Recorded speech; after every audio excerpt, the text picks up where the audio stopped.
ఏ చర్చ అయినా సరే మార్చే అధికారం మీకుందా? ఏ ప్రాపర్టీ పైన పెత్తనం చేసే అధికారం మీకుందా? లేనప్పుడు హిందూ దేవాలయాలంటే ఇంత చిన్న చూపు ఎందుకు అని అడుగుతున్నా ఈ ముఖ్యమంత్రిని. ఇది అరాచకం కాకపోతే ఏది నేను అడగాల్సిన అవసరం ఉంది. ఇంకొక పక్క కన్వర్షన్లు, ఆ విషయం కూడా చెప్పాను నేను.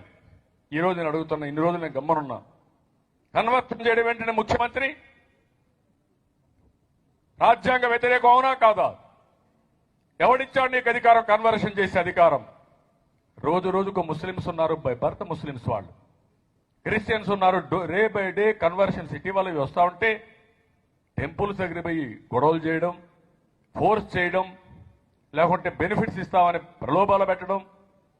అఫీషియల్స్ అంతా కూడా పోలీస్ స్టేషన్లో, ఎంత దారుణం అండి ఇది! ఒక పోలీస్ స్టేషన్లో క్రిస్మస్ చేస్తారా మీరు?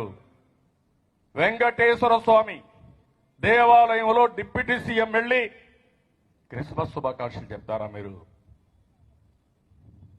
ఏమనుకుంటున్నారు మీరు? ఒక క్రిస్టియన్స్కే మనోభావాలు ఉంటాయా? హిందువులకి ముస్లింలకు మనోభావాలు లేవు? దీనికి సమాధానం ఏంటి? నేను సూడో సెక్యులరిస్ట్ కాదు. మూకమ్ముడి మత మార్పిడి జరుగుతుంటే ముఖ్యమంత్రికి తెలీదా? మీకు కనిపించట్లేదా కళ్ళు? మీకు అసలు ఇంత సామూహికంగా మత మార్పిడి చేసుకుంటుంటే ఎవరి ధైర్యంతో చేస్తున్నారు వీళ్ళు? అక్కడ ఎదురుగా ఉండే ఎండోమెంట్స్ డిపార్ట్మెంట్ కనిపించట్లేదా? మీరందరూ హిందువులు కాదా? హిందూ మతాన్ని, హిందూ ధర్మాన్ని పరిరక్షించాల్సిన ఎండోమెంట్స్ డిపార్ట్మెంట్ లో ఉండే హిందువులు కానీ, అలాగే హిందువులైన ప్రజాప్రతినిధులు సూడో సెక్యులరిజం పేరుతోటి హిందువులని చెప్పుకునే ప్రజాప్రతినిధులు, నేను ఆ హిందువుల గురించి మాట్లాడుతున్నాను నేను. అంతేగాని ధర్మాన్ని పరిరక్షిస్తున్న హిందువుల గురించి కానీ, ధర్మాన్ని పరిరక్షించే హిందూ సంస్థల గురించి కానీ నేను మాట్లాడట్లేదు.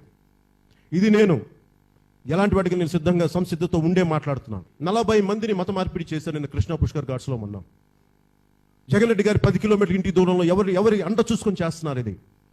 దీనికి ఉన్న మిగతా పార్టీలో ఉండే ప్రజాప్రతినిధులు ఏం చేస్తున్నారు?